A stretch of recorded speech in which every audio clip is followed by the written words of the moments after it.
नमस्कार विद्यार्थियों। भारतीय राजनीतिक चिंतन का हम अध्ययन कर रहे थे। इसके अंतर्गत स्वामी दयानंद सरस्वती का हम अध्ययन कर रहे थे। आज हम स्वामी दयानंद सरस्वती के जो धार्मिक विचार हैं उनके बारे में हम अध्ययन करेंगे।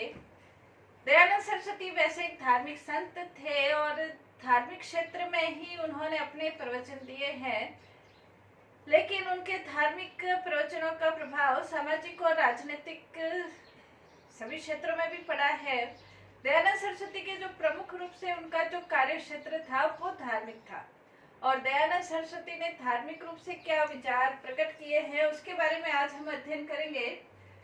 सबसे पहला, धर्म के क्षेत्र में उन्होंने धर्म की उदार व्याख्या की। धर्म का तात्पर्य ये नहीं है कि आप एक किसी विशेष पूजा पद्धति के आधार पर अपने आप को धार्मिक कहते हैं, बल्कि दयानंद सरस्वती ने धर्म की उदार व्याख्या करते हुए ये कहा था कि वास्तव में धर्म क्या है। तो उसके लिए वो ये बताते हैं कि ईश्वर के प्रति निष्ठा रखते हुए उदार और शाश्वत मानवीय मूल्यों को ग्रहण करना, ये वास्तव में धर्म है। भारतीय संस्कृति में भी जैसे बताया गया है कि धर्म का जो तात्पर्य है वो धारण करना है, और मनुस्मृति में क्या धारण करने योग्य है वो 10 गुण बताए हैं। तो दयानंद सरस्वती भी ये मानते हैं कि वास्तव में धर्म का तात्पर्य ईश्वर के प्रति निष्ठा रखते हुए जो मानवीय गुण हैं, दया है, परोपकार है, सत्यता है, सहयोग है, शांति है, प्रेम है, प्यार है, इन मानवीय गुणों को, जो शाश्वत मानवीय गुण है, उनको अपने अंदर धारण करना। एक ऐसा व्यक्ति जो रोज मंदिर जाता हो और उसके अंदर यदि कहीं भी परोपकार की भावना नहीं है, हमेशा झूठ बोलता है, तो उसे धार्मिक व्यक्ति नहीं कहा जा सकता है। इसलिए उन्होंने धर्म की उदार व्याख्या करते हुए कहा था कि ईश्वर जो सर्वशक्तिवान है उसके प्रति निष्ठा रखते हुए हम मानवीय गुणों को धारण करें, ये वास्तव में धर्म है। धर्म हमें कोई संकुचित दृष्टिकोण, संकुचित जीवन शैली नहीं सिखाता है, बल्कि धर्म की एक उदार व्याख्या है। हर मानव की सेवा करना, मानव का परोपकार करना, सहयोग देना, वास्तव में सम्मान देना, ये धर्म है। नेक्स्ट, एकेश्वरवाद में विश्वास। दयानंद सरस्वती एकेश्वरवाद में विश्वास करते थे। एकेश्वरवाद का तात्पर्य एक ईश्वर में विश्वास। एक ईश्वर में विश्वास, दयानंद सरस्वती ने कहा भी है कि ईश्वर सदैव अद्वितीय है। अद्वितीय का तात्पर्य है कि जिसके समान दूसरा नहीं है। दयानंद सरस्वती कहते हैं कि जैसे ईश्वर के अनंत नाम है, जैसे ईश्वर के अनंत गुण हैं, अनंत गुण हैं यानी कि बहुत सारे उसके गुण हैं ईश्वर के, अनंत कर्म हैं, बहुत सारे उसके कर्म हैं ईश्वर के, वैसे ही ईश्वर के अनंत नाम हैं। लेकिन ईश्वर के अनंत नाम होते हुए भी जो ईश्वर है वो एक है। सभी व्यक्ति कहते भी हैं कि ईश्वर एक है। जब ईश्वर एक है तो ईश्वर को अलग अलग मानना या अलग अलग रूपों में उसकी पूजा करना वो वास्तव में सही नहीं है। दयानंद सरस्वती ने कहा भी है कि ईश्वर के नामों के अंतर्गत जो सबसे सर्वोच्च ध्वनि है ईश्वर की, वो ओम है। और दयानंद सरस्वती ने जो उस समय विचार प्रकट किए थे, आज ओम के संदर्भ में जो वैज्ञानिक खोज हुई है, उन खोजों के आधार पर हम कह सकते हैं कि दयानंद सरस्वती ने जो उस समय विचार धार्मिक क्षेत्र में प्रकट किए थे वो बिल्कुल सही विचार थे। दयानंद सरस्वती ने कहा ईश्वर कभी भी दो नहीं हो सकते, चाहे वो किसी भी धर्म में है। सभी धर्म वाले ईश्वर को एक ही मानते हैं। दयानंद सरस्वती ने भारतीय संस्कृति, वैदिक संस्कृति का उल्लेख करते हुए भी कहा है, वेदों के अंतर्गत, ईश्वर के अंतर्गत भी ईश्वर को एक ही माना गया है। विभिन्न प्रकार के जो पूजा है, पाठ है, विभिन्न प्रकार के देवताओं की पूजा है, वो वास्तव में ईश्वर की पूजा नहीं बल्कि उसे कर्मकांड कहा जा सकता है। तो दयानंद सरस्वती एक ही ईश्वर के बारे में विचार प्रकट करते थे। दयानंद सरस्वती ने ये कहा भी है कि विभिन्न प्रकार के पद्धतियाँ, पूजा पद्धतियाँ, विभिन्न प्रकार के देवताओं की पूजा, इनके कारण समाज के अंदर एक विभक्तता का विभक्त समाज हो जाता है, जिससे समाज में एकता स्थापित करनी बहुत मुश्किल हो जाती है। और दयानंद सरस्वती ने ये कहा है कि प्राचीन वैदिक संस्कृति में यदि देखा जाए तो ईश्वर के प्रति जो विचार है वो एकेश्वरवाद के विचार ही है। वेदों में भी एकेश्वरवाद का विचार ही प्रकट है। एक ईश्वर जो सर्वव्यापक है, अद्वितीय है, एकेश्वर है, वो वास्तव में ईश्वर है। नेक्स्ट, दयानंद सरस्वती ने मूर्ति पूजा का खंडन किया है। दयानंद सरस्वती ने अनेक उदाहरणों के माध्यम से, अनेक तर्क देकर ये सिद्ध किया है कि जो मूर्ति पूजा है वो वेद संवत प्रथा नहीं है, बल्कि मूर्ति पूजा का जो उदय है वो बाद में जाकर हुआ है। और मूर्ति पूजा के कारण जो समाज में विभिन्नता की स्थिति है और उसके कारण से समाज एकजुट होने में मुश्किल हो रही है, इसलिए उन्होंने मूर्ति पूजा का विरोध किया और ये भी कहा कि वास्तव में हमने अपने वेदों को, संस्कृति का, उपनिषदों का अध्ययन नहीं करने के कारण ही आज हम ईश्वर के जो विभिन्न प्रकार के मार्ग है उसमें भटकाव की स्थिति आई हुई है। वास्तव में ईश्वर का निवास विभिन्न प्रकार की मूर्तियों के अंतर्गत नहीं है, बल्कि ईश्वर एक ही है। उन्होंने मूर्ति पूजा का खंडन करते हुए ये कहा था कि वास्तव में मूर्ति पूजा क्यों नहीं करनी चाहिए। उसके अनेक तर्क उन्होंने दिए। पहला, उन्होंने कहा कि मूर्ति पूजा के कारण एकाग्रता की भावना नहीं रहती है, क्योंकि मूर्ति पूजा के कारण उससे संबंधित जो अन्य वस्तुएं हैं उसके ऊपर भी व्यक्ति का ध्यान जाएगा, और अन्य वस्तुओं के ऊपर जब व्यक्ति का ध्यान जाता है तो उससे एकाग्रता की भावना नहीं रहती है।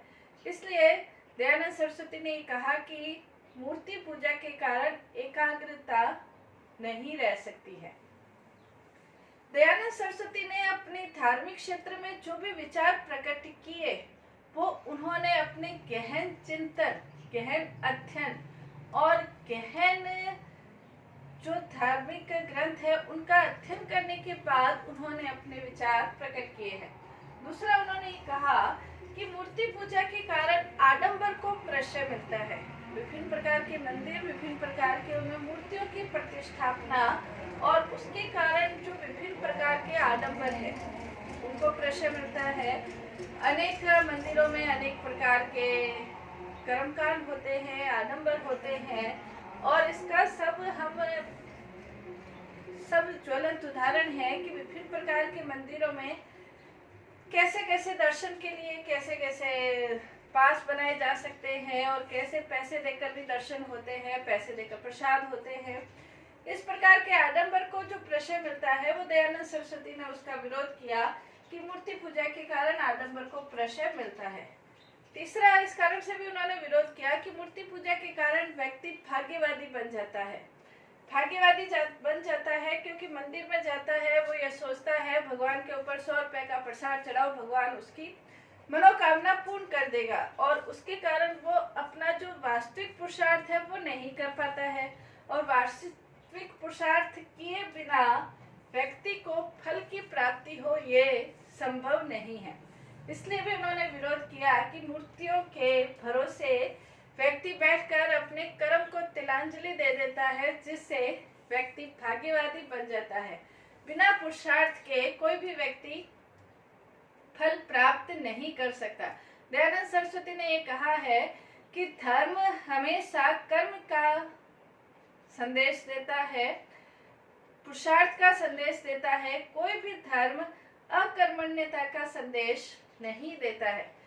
लेकिन मूर्ति पूजा के कारण व्यक्ति भाग्यवादिता की ओर अग्रसर हो जाता है। मंदिर में जाकर ही वो सिर्फ अपना कार्य की, अपने धार्मिक कार्य की इतिश्री मान लेता है। नेक्स्ट, उन्होंने ये कहा कि मूर्ति पूजा के कारण विविधता समाज में फैलती है। कोई वैष्णव मत, कोई शैव मत, कोई राम भक्त, कोई कृष्ण भक्त। इसके कारण से अलग अलग धर्म के रीति रिवाजों के द्वारा, अलग अलग कर्म कांडों के द्वारा अलग अलग विविधता समाज में फैलती है, जिसे एकता को स्थापित करना बहुत मुश्किल हो जाता है। इसके कारण भी उन्होंने विरोध किया।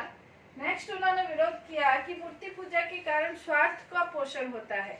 जो पुजारी है, महंत है, ये जो लोग हैं ये अपने स्वार्थ के पोषण करने के लिए लोगों को भ्रमित करते हैं, और कई बार भगवान का डर दिखाकर, भगवान का भय दिखाकर, वास्तु का भय दिखाकर, ग्रहों का भय दिखाकर लोगों को ठगने का कार्य भी करते हैं और अपने आप को भगवान सिद्ध करते हुए कई बार लोगों को दिवाला भी निकालते हैं। और ये इसका प्रत्यक्ष उदाहरण आज हम समाज में देख ही रहे हैं। इसलिए उन्होंने ये कहा कि स्वार्थ का पोषण होता है। नेक्स्ट इसके अंतर्गत उन्होंने ये बताया कि जो सजीव मूर्तियां हैं उनका भी है, जो घर में माँ बाप है, गुरु है, बड़े बुजुर्ग है, उनकी लोग सम्मान नहीं करते। वो मूर्ति में जाकर अपना कर्तव्य मान लेते हैं कि हमने अपना कर्तव्य कर दिया, हम बड़े धार्मिक हैं। तो ये माता पिता की उपेक्षा का भी एक बहुत बड़ा कारण, सजीव मूर्तियों की उपेक्षा का भी कारण बनता है। नेक्स्ट इसके अंतर्गत मूर्ति पूजा के कारण पर्यावरण को बहुत नुकसान होता है। पर्यावरण को नुकसान होता है।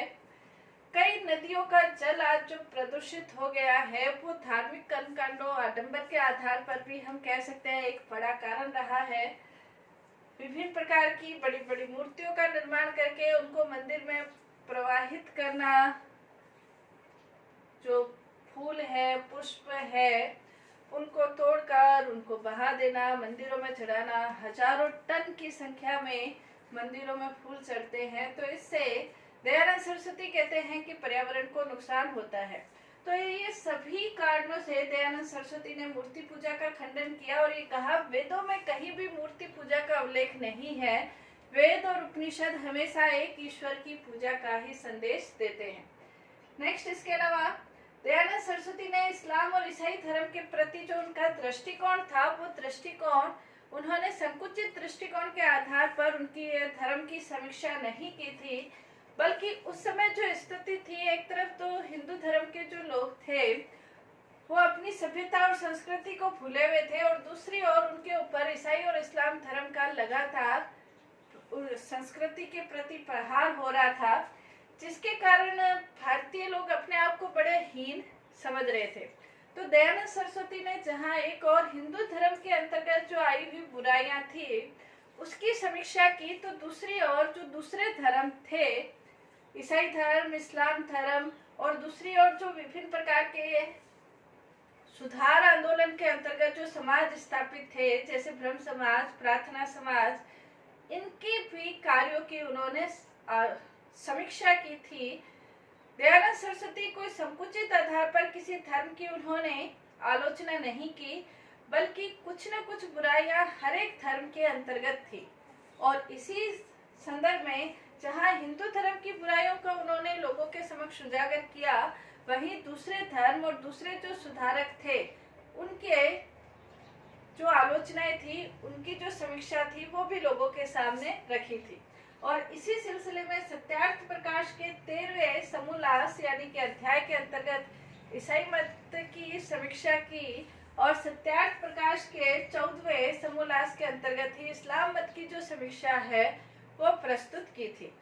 यहाँ पर उनका कोई संकुचित दृष्टिकोण नहीं था, बल्कि उनका यही था कि धर्म वास्तविक रूप में लोगों के कल्याण की दिशा में कार्य करे।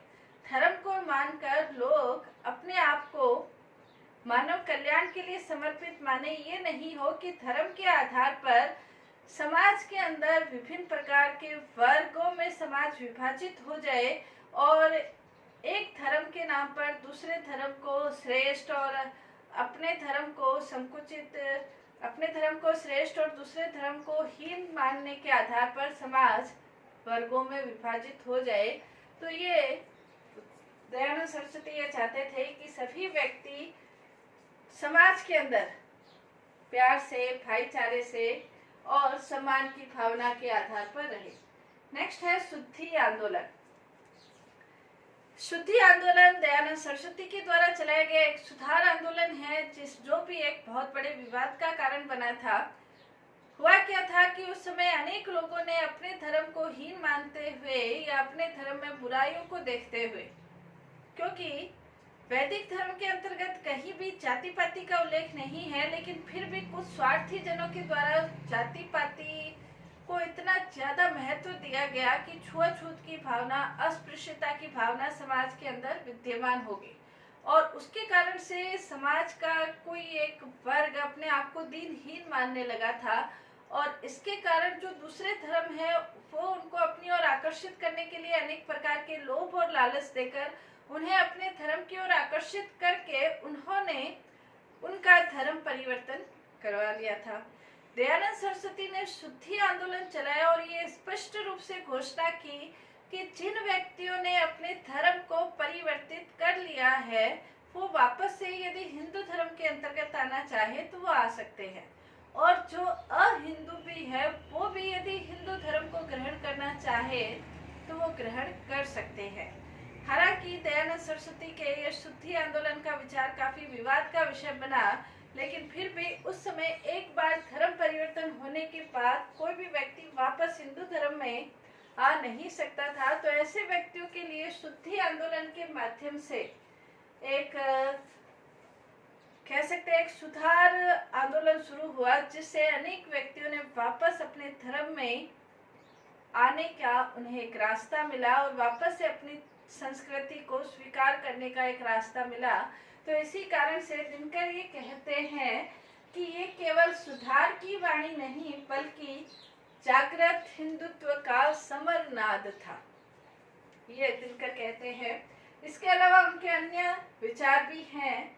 दयानंद सरस्वती ये कहते हैं कि सभी व्यक्तियों को वेदाध्ययन का अधिकार मिलना चाहिए, और इसके अंतर्गत वो ये कहते हैं कि चाहे शूद्र हो, स्त्री हो, कोई भी हो, सभी वेदा अध्ययन के अधिकारी है। वेदों में किसी को भी वेदों के अध्ययन की मनाही नहीं की गई है। गोवध का उन्होंने निषेध किया कि गाय का हमारे जीवन में महत्वपूर्ण स्थान है, इसलिए गोवध का निषेध किया। मद्यपान का निषेध किया कि मद्यपान के कारण व्यक्ति अपना जीवन खराब कर लेता है, इसलिए उनका निषेध किया। साथ ही उन्होंने पुरोहितवाद और पाखंडवाद का भी विरोध किया। तो ये दयानंद सरस्वती के धार्मिक क्षेत्र में जो सुधार उन्होंने बताया, धार्मिक क्षेत्र के अंतर्गत उनके क्या विचार थे उसके बारे में अध्ययन किया। दयानंद सरस्वती अपने वेदों के प्रकांड ज्ञान के आधार पर, अपने चिंतन के आधार पर वो इस निष्कर्ष पर पहुंचे थे कि वेद अपौरुषीय है, यानी कि स्वयं ईश्वर की वाणी है, और वेदों में व्यक्ति के भौतिक, नैतिक और आध्यात्मिक कल्याण से संबंधित अनेक प्रकार के विचार हैं। तो वेदों का अध्ययन करते हुए हम अपनी संस्कृति के प्रति गौरव की भावना रखते हुए अपने देश, अपनी संस्कृति, स्वयं के लिए, मानव समाज के लिए अपना अमूल्य योगदान दे सकते हैं। धन्यवाद।